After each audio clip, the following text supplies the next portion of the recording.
Today we'll visit a house deep in Colorado that an artist built entirely out of found materials, including old mine parts and car pieces.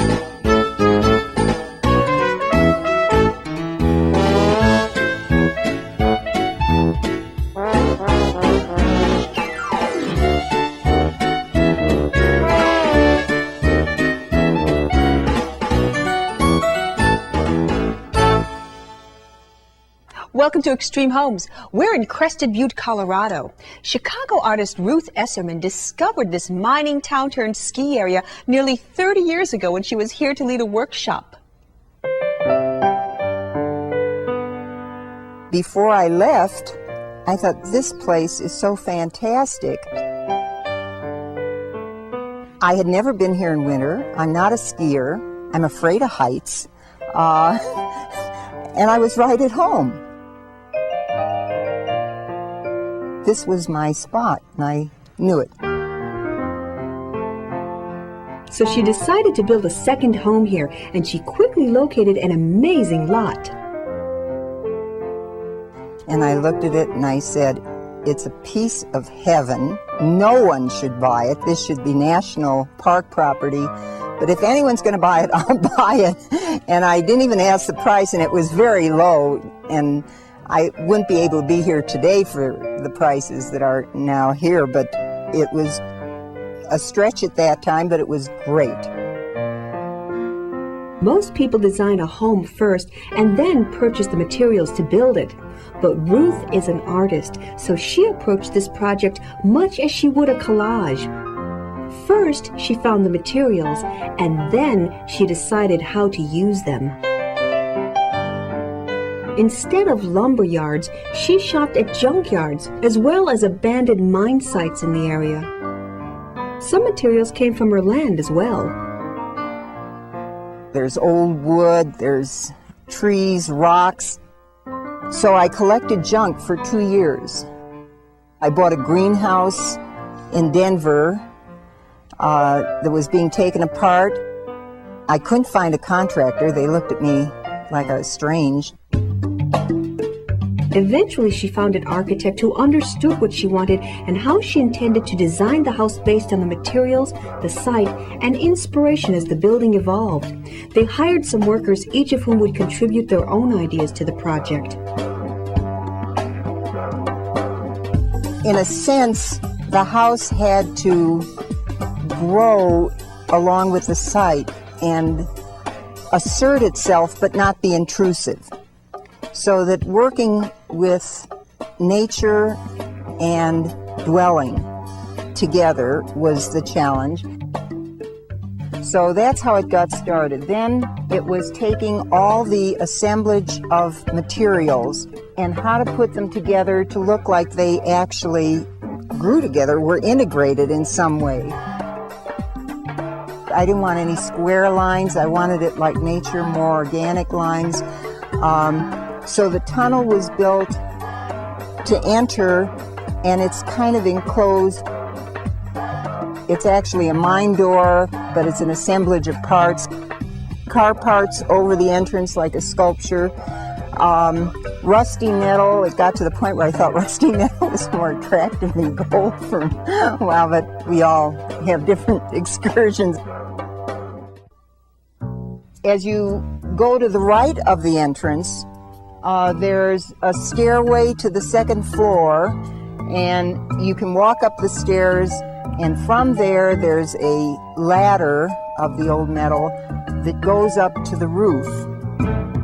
Ruth and friends spend time on the roof watching stars and the ever-changing mountain views. In building the house, she tried 2 other materials before she finally found one that worked on her flat roof: rubber.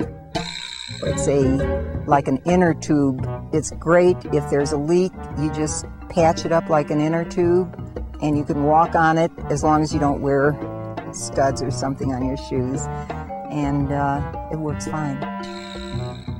In addition to the roof views, a rock ledge on the back of the house provides a perfect place to observe the pristine scenery that surrounds her home.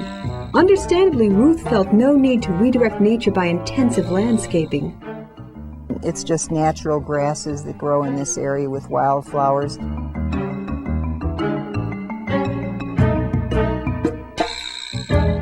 But one thing she has added to the grounds are various sculptures, some made by her, others by friends, and all constructed of what she calls found objects. It's a small hint, actually, of what awaits us inside. We'll head there next.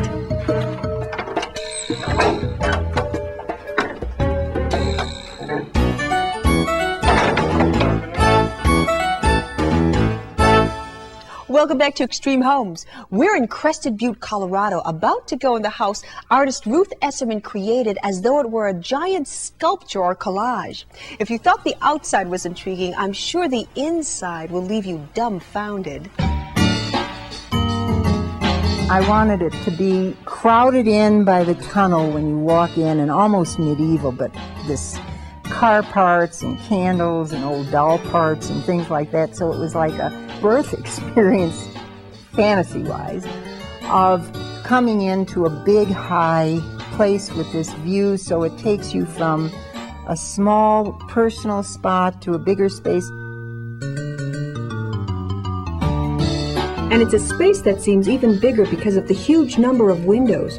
They're recycled too, from that greenhouse Ruth bought. The whole house is like an assemblage.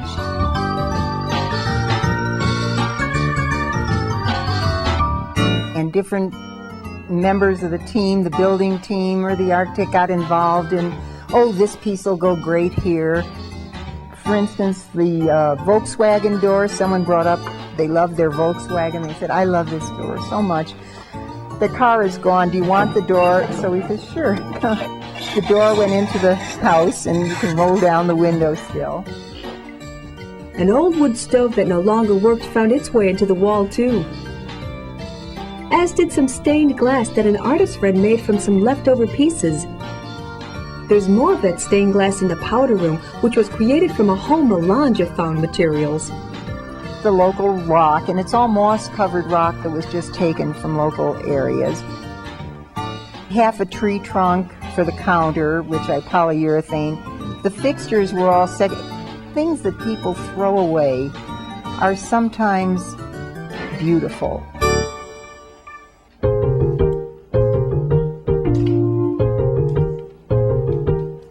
One of the places I went to in my search for junk was a nearby mine site that was deserted. Well, I came back from this mine site. I said, I saw the greatest piece of metal. I don't know what it would make, but it's just incredible. It was a huge, unwieldy piece that was quite a project to haul back to the house. But once that was accomplished, Ruth and the crew found fabulous uses for every inch of it, from bottom to top. It's a fireplace, and it helps support the roof. And it's something else as well, but we'll see that in a minute. The hearth itself evolves into stairs leading up to the second level. It's like climbing a mountain, and the rock all comes from the local hill, just as the walkway in front does. That was one of the original things. Use natural, local resources. Use the history and the space and the materials of the place. And make it your own is what's so important. The upstairs is divided into 2 sleeping spaces. Appropriately enough, old bed frames form the loft's delicate-looking but effective railing. In Ruth's bedroom, a leather shield crafted by a friend girds one side of the bed. Nearby, Ruth displays antique clothing, which she also sometimes wears. But the really extraordinary creation up here is undoubtedly the shower, located right above the fireplace.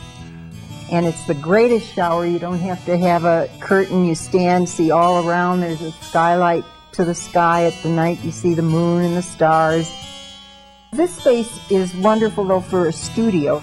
It really is a studio house, and it's concrete floor. I pull up the rugs, I can paint, I can drop a big canvas from the top, and it's a perfect studio. I have a table that I can saw wood on and work with or set for buffet or dinner or whatever. Ruth's latest works are finely detailed ink drawings. But the same table that she uses to work on makes a great place to set out food for entertaining. And she does a lot of that here. Her friends seem to enjoy this special sculpturous home as much as she does. Let's say it's sort of like a soul spot. It really is a place I feel very centered. It's something that is great to have and be in.